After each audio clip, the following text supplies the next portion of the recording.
Don't have any technical issues. I think we should be good this time. Let's see. Until then, we'll wait for a couple of seconds for folks to join our session. Okay, we're live on YouTube as well. Fantastic to see that everything is working accordingly. So GM YouTube, GM Zoom. I think we're ready to kick things off. We see some hello and from Travis GM and from Salvador Aloha. Curious from where you're tuning in if you're saying Aloha. Is it Hawaii? Anyway, with that being said, I think it's just time to kick things off. So, GM everyone, welcome to the second week of the StarkNet Winter Hackathon. As I mentioned before, I hope you had a productive week and you're making great progress on your project. I'm super excited to see what you're all building and super excited to see your submissions. So far, we had, an amazing week. We had a kickoff call, 6 workshops now. We just finished and wrapped one up. And we also had an insightful office hours with our mentors and participants to the workshop. As a reminder, all the resources and recordings are available on the Biddlebox Discord channel. And make sure to join the Discord channel. There we have all of the discussion happening. So make sure to join us there. Previously, a few minutes ago, we had a fantastic workshop given by Nils from Vezu on building DeFi on StarkNet. But now it's time to take a step further and learn about building a go-to-market strategy. I'm happy to introduce Dylan, who is part of the ecosystem team at the StarkNet Foundation. And Dylan, welcome to this session. I'm happy to have you presenting and looking forward to hear from more from you. Perfect. Thank you, Robert. Everyone, wonderful to be here and glad to be sharing my presentation with you guys. Let me share my screen real quick. Perfect. As Robert mentioned, my name is Dylan. I'm from the StarkNet Foundation. I hope everyone has been enjoying their time in the Winter Hackathon. I'm very excited about some of the projects, some of the few early creations that I've seen, and super excited about everything that all of you are building. So here's the thing about Web3 go-to-market. Everyone's selling the same story about some revolutionary protocol and game-changing tokenomics. A lot of it is BS, and what actually works often looks very different from these claims. So my goal here is to focus you all not on the hype of Web3, but on building products that people actually want to use and come back to day after day. So we've got 5 big pieces to cover. First, we're going to bust some myths. All those fairy tales about how Web3 is totally different from everything that came before, trust me, it's not true. And that is actually a good thing. Then we'll tackle getting off the ground, that 0 to 1 phase where you're staring at empty channels, wondering if anyone is going to actually show up. After that, let's talk a little bit about a playbook you can use. Fourth, we'll look at different types of projects because what works for a DeFi protocol or a layer 1 or layer 2 blockchain isn't going to work for, let's say, an NFT marketplace. Finally, we'll talk a little bit about building something that survives bear markets. So let's start with everyone's claim, what everyone is claiming versus what's actually happening, and why so many projects actually miss the mark. I have a few on the left side. I'll just read through it and we can go through from there. Revolutionary community innovation. What does this usually mean in practice? A Discord server with token gated channels and some voting mechanisms. That's not revolutionary. That's just basic community tools with extra steps. Unique value creation. Dig into most projects that claim this, and you'll find that they're still trying to figure out what their product actually does. A novel growth strategy. This usually translates to farming engagement metrics and hoping the token price goes up. We got innovative launch strategy, which, let's be real, most of the time this just means airdropping a token and praying that people don't immediately dump them. And we have next-gen governance, which I think is a very fun one. This is actually just often ends up being plutocracy with extra steps. The whales still control most of everything. But here's why understanding this matters. The gap between these claims and reality, that is your opportunity. While everyone else is busy writing and waxing poetic about their revolutionary governance, you can focus on building something that people actually need. So how do we fix this? Let's break it down. First, success comes from product value, not token hype. I know that sounds obvious, but look around. Most projects are doing the exact opposite. They're leading with token mechanics before they have a working product and a proper user base. Stop obsessing over being the next paradigm shift in whatever narrative or category.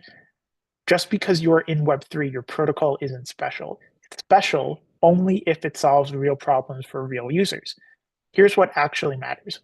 Ship features people use, not features that look good in a pitch deck. Talk to users constantly.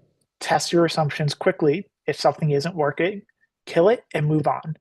Let product value drive token utility, not the other way around. Marketing exists to amplify existing and genuine growth, not the other way around. The winning playbook is actually pretty boring.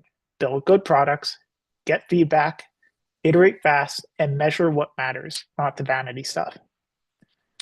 Here's a reality check. Most Web3 projects are actually just rebranding marketing strategies that Web2 figured out years ago. Web2 mastered community building long before we added a GM to it. But this is the good thing. That's not bad. We don't need to reinvent the wheel. We just need to make it better through aligned incentives and shared ownership, which is actually the innovation from Web3. The magic, again, isn't in the marketing playbook. It's in how we structure ownership and incentives. When a user contributes value to your protocol, they can actually own a piece of it. That's powerful, but it only works if you got something worth owning in the first place. So let's look at what actually works in Web3 and what we're actually taking and rebranding and improving upon from Web2. So we've got mathematical guarantees. Well, we have, in the past, Reddit Karma system. They built Karma's reputation years ago. We're just making it verifiable on chain. Programmable incentives. Check out Roblox. They figured out creator economies and split economics long before NFTs. We're making it scalable for a large collection of products, though. Value capture. Shopify's App Store. Stripe's ecosystem, Salesforce, SaaS model. They wrote this playbook on value capture. We're just making it transparent. Network effects. Look at Wikipedia and what Uber has done. They solve coordination at scale. We're just adding aligned ownership via a token. So the reason why I'm kind of mentioning this is we need to really figure out and take the things that we've learned from the past and what we are now doing and improving on in the Web3 world. So here's kind of the brutal challenge that pretty much every Web3 project faces. You need users to create value, you need value to secure the network, you need security to attract users, and you need all three of these and all four of these to get any one of them. And breaking the cycle is your first real challenge. So I put together a little graph here, which I think tells a real story of Web3 growth. The green line over here, that is basically your token incentives. They're great for getting started, but they need to trend down over time.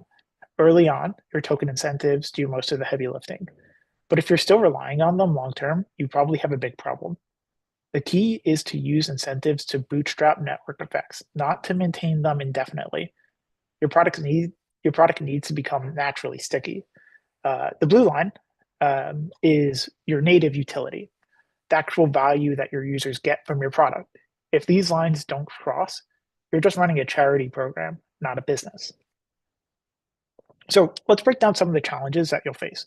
I don't particularly want to dive into all of them here as there's a lot to cover, but I'll leave it on the screen for you guys to ask me questions potentially at the end if you're interested on that.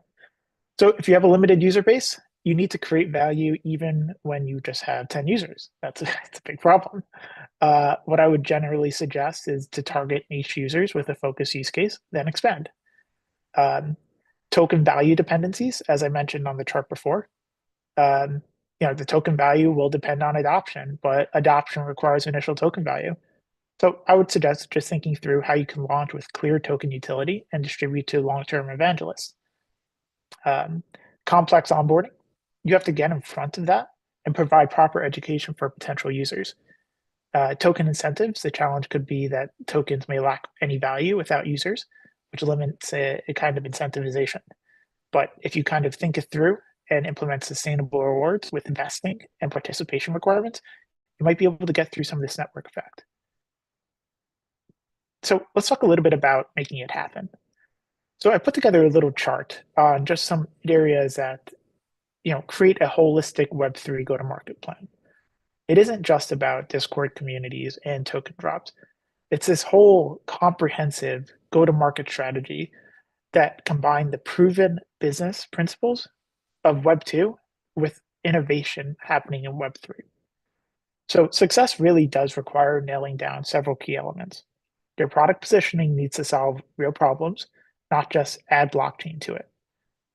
Target your users clearly, both the early adopters who get crypto and the mainstream users who don't. Distribution is more than just crypto Twitter.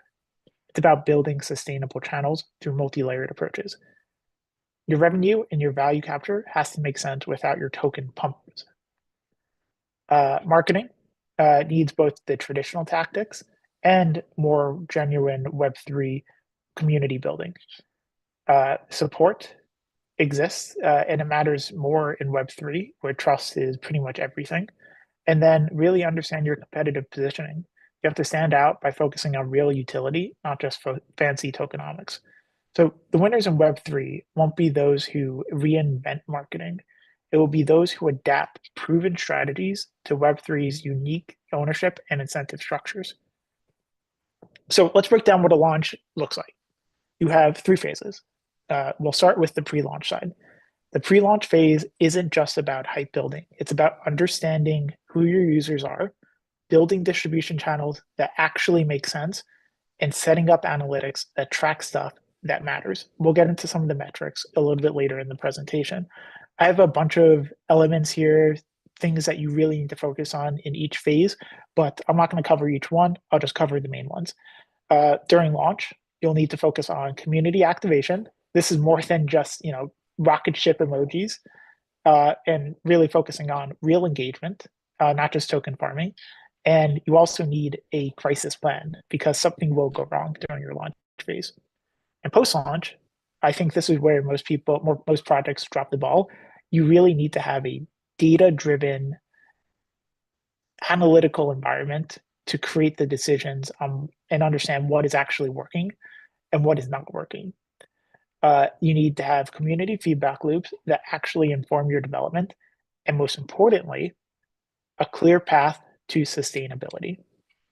These are the most important things. I also think that just kind of having an understanding of feedback and a way to actually gather this feedback is important from day zero all the way to day 1 million. As I've been trying to get to in this presentation, the thing about Web2 tactics is that they actually work.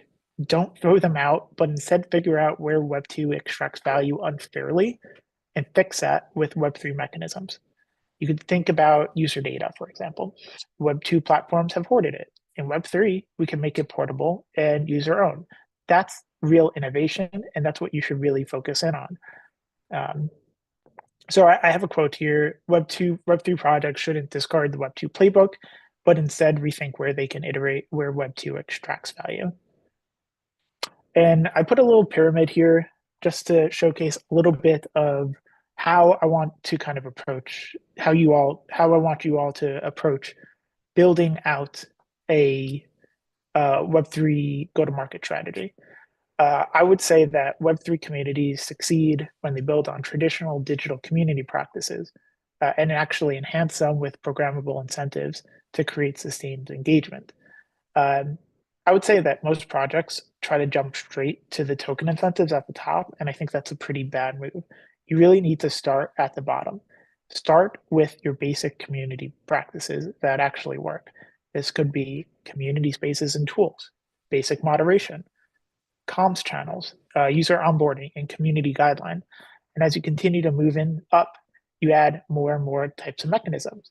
You want to add community-led growth and have community be real owners and drive your product growth as well. So how you can do this is through various ambassador programs, content creation, integration partnerships, events, and developer relations. Continuing to move in, you have ownership-driven evangelism. And from there, you can get active participation within your community, community leadership, and have something that can actually create reputation and track it so you can know who is the most important people in your community. This also creates a concept of shared accountability. And then once you have all of that taken care of, you can then layer in token incentives where they make sense. And so this could be various token alignment mechanisms, contribution rewards, and other growth incentives too. So again, the goal isn't to bribe people to stick around, it's to align interests so they actually want to stay. So let's talk a little bit about what you should actually measure. Web2 metrics, as I've been mentioning in the past, in this whole presentation, still matter a lot. So the Web2 metrics that I think are most important and understanding is how much does it cost you to get users? You'd be shocked at how few projects understand what a customer acquisition cost is. Do these users actually stick around? And most importantly, are they actually using your product? So these are things that are really important. You want to understand the retention rate, product usage, revenue per user, and the NPS and user satisfaction. Then, Web3 adds various new layers as well. I want you to really understand what your token holder concentration would look like. This is sort of like a whale analysis. Are people actually participating in governance, or are they just dumping your token? Is your protocol making more money than it's giving away in incentives? And something that I think is really interesting to see is the retention post airdrop, because that can really give you an understanding if people actually care about what you're building or if they were just farming you so that they can make some money. And finally, I think there are some vanity metrics that are heavily used in Web3 and many that I think you should be quite careful of. I think Twitter followers are easily farmed. The token price is a short-term endeavor. And then you have TVL. It could just be useless without context, and it could just be straight up mercenary capital. So these are all things to just be mindful of. That doesn't necessarily mean you shouldn't completely throw them away. Different game, different rules. So this section kind of goes into the fact that not every Web3 project is playing the same game. So I created a little map here. On one end, you've got fully decentralized protocols with tokens. Uh, where they are on this map, on this graph, doesn't necessarily mean that they're fully decentralized or fully centralized. It's different. We'll get into some of the concepts here about decentralization and token and what that means from a go-to-market strategy. But on one end, you got fully decentralized protocols with tokens. This whole value prop is about being permissionless and community owned. You also primarily have in the middle, you got hybrid models that run a little bit more like a traditional company, but they may have token incentives. And then we also have projects that have no tokens, but are also decentralized. And we have centralized companies with no tokens. All of these types of projects, some of them are more Web3 than others, but they all are somewhat aligned within the Web3 ecosystem. But the core point here is that they all require a different playbook. So trying to copy Coinbase's strategy when you're building a layer one blockchain doesn't make any sense. Or trying to copy Starknet's playbook if you are a centralized NFT marketplace, well, that's just not going to work. So you have to think about where you are and how this actually works. So on this page, I've created a little bit of a guideline of the two extremes, which is decentralized plus token and centralized plus no token. So we can really understand what it is about certain aspects that you can take from certain fields. Um, Before get diving into it, actually, let's just dive into it. So on the decentralized plus token side, the community has to actually matter. It really isn't just marketing. Again, your token incentives need to make economic sense. And frankly, you just can't fake permissionlessness. Um, the go-to-market approach is going to be primarily associated with token incentives for early adoption. This is sort of that chart that I was pushing forward, and that's how you kind of break through and actually get bootstrap network effects. Also, you'll often see airdrops and grants for ecosystem building. Um, some of the challenges include it's hard to make a good token. And you actually have to balance this incentivization with sustainability long term. Um, and then we have on the other side is centralized plus no token. These are typical, more traditional company structures that have centralized decision making and are often reliant and highly sensitive to regulatory considerations. With a go to market here, you're going to have see that traditional sales cycles still work. The professional teams will matter more for a centralized project than they will for a decentralized project for obvious reasons. And oftentimes you'll see a centralized plus no token type of business focus a little bit on the institutional side, more so than the decentralized plus token type of business, as institutional sales require a very, very different types of sales cycle. But importantly, most successful Web3 projects will probably land somewhere in between. You're not going to be fully decentralized day one, and that's okay. So the trick is being honest about where you are and where you're going. So don't pretend to be a decentralized company if you're running a normal company with a token attached. That's okay. And I would actually say that the best projects will blend elements from both approaches, learn from what a SaaS sales model looks like, and actually adapt their mix as the project matures. And I kind of want to just talk a little bit about tokenomics, as airdropping will be a key part of your go to market strategy potentially. And having a token, just in general, is part of your way to bootstrap network effects. So, sustainable tokenomics aren't about maximizing short term liquidity. They're about creating long term value alignment that survives bear markets. So here's what actually matters for tokenomics. There's four key things that I think that we really want to focus in on. One, are you creating more value than you're giving away? Two, is your token security able to scale with network value? Three, do your incentives last longer than a bull market? And four, can your token model survive when the number doesn't go up? So there are various different elements in this. I would say that most tokenomic stocks are just complicated ways to hide, frankly, Ponzi and pyramid schemes. Don't be that project. Focus in on these four key factors: value creation, growth and security, design patterns, and understanding that they're to avoid risk factors such as unsustainable emissions and circular value dependencies. So I just really want to focus in on number one, which is value creation. Again, what I said earlier is, are you creating more value than you're giving away? This relates to revenue generation, network effects, and cost efficiency. Is it higher than your emissions and burn?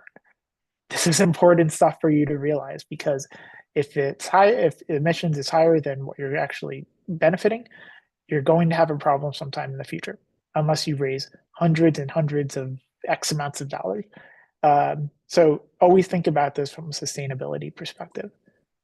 Yeah. And this is my final slide. I kind of think it would be worthwhile to go back a little bit to the network effect slide, but just some real final thoughts. The bull markets, make bad ideas look good. So you don't need to follow someone's go-to-market strategy just because they were successful in a bull market. Uh, the real value will actually outlast your token price. And your community isn't just about your Discord or Twitter member count. And finally, really build stuff that people actually need. And getting back to this page a little bit, I think that there is a few things that are quite important. One, the foundational principles endure. Understand the traditional marketing principles and the network effects that follow proven patterns in the past. Sustainability over speculation. Focus on long-term value creation and build trust beyond the token price. And finally, your adaptive strategy. And I'm really focusing on how you can prepare for the worst, and how you can actually develop more resilient practices. Because when the market turns, and it will eventually, real utility is the thing that survives. Happy to go over any other slide. Maybe we can go into some Q&A as well. Sure. Thank you, Dylan, for the presentation. For those on Zoom and YouTube, if you have any questions for Dylan, feel free to put them, and now we can answer them. But maybe a question from me: what would you advise the hackathon participants? Once they finish the hackathon and they would like to move forward, like for example, the hacker house, what would you recommend them or like focus on moving forward, like to build like a successful go-to-market strategy? What would be the first thing that you would recommend them? Yeah, I think the key thing here is to focus on actually understanding who the user type is. And then from there, you can create your own marketing and go to market strategy. But again, the core concept here is you want to build real products. Talk to people, talk to users, prototype your project quickly, and test and validate the assumptions. So the core process here, core thing that I'm trying to get to is you are still a business, you are still a company. People need to use your project for it to be successful. You can't just rely on, you know, some KOL to pump your project. That's not going to be sustainable. It's very unlikely to happen anyway. Once you have something that actually is worthwhile to use and actually brings people on board, you're going to want to let marketing amplify this type of genuine growth, not the other way around. And then from there, I think there's a lot of value to understanding um, this kind of cycle where you're really getting through product positioning, really understanding what kind of product you actually have, who your customer is, um, and how you position yourself compared to competitors in the market. And then you can kind of go into your go to market approach, which could be through an airdrop, it could be through various different types of grants, it could be, if you're a more centralized type of product, a traditional sales project where you're actually targeting various different companies to sell your product or SaaS product into them. Um, but again, it kind of comes back to who your customer is, why they want your project, and what you are going to do for them going forward. Thank you. And another question, like you mentioned in the last slide regarding the bear market, I think, or the bull market. Markets go up and down. So I'm really curious, like, what would you give them as advice during like a bear market, what to focus on and how to survive it, so to say. Yeah. If you create a good product, you will hopefully survive the bear market. That is the only way to do so. I would say that there's kind of some interesting elements in this. Um,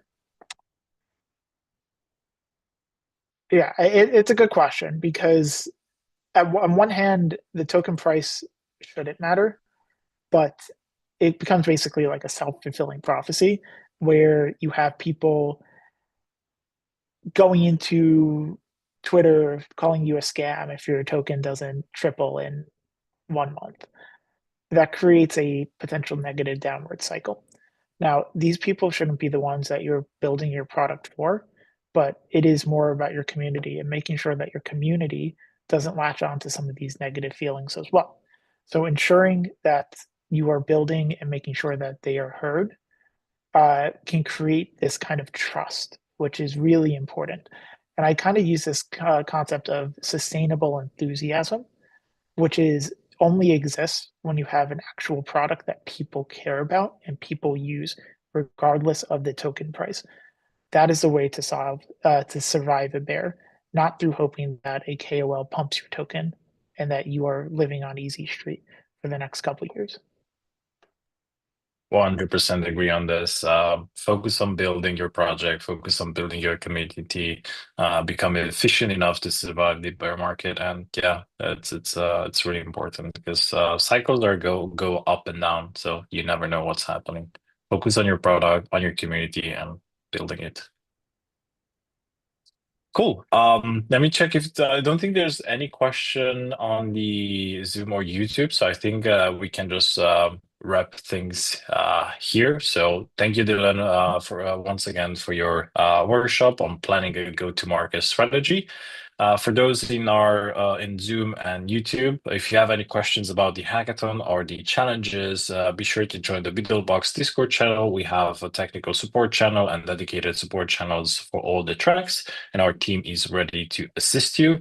Additionally, all resources and materials are available on the Beetlebox platform under each challenge, and for the recordings, they're available on the YouTube channel and the Discord channel. Tomorrow we'll have our second office hour where mentors will be available to help you with any questions. So make sure to join and take advantage of these sessions because you can learn a lot from the mentors, but also answer your questions about the projects. And yeah, come prepared with your questions. This is a great opportunity for you to gain a lot of insights and overcome challenges. That's it for today. Thank you all for joining the session. Thank you, Dylan, for the fantastic workshop. And happy hacking, and see you tomorrow. Thank you. Thank you once again, Dylan.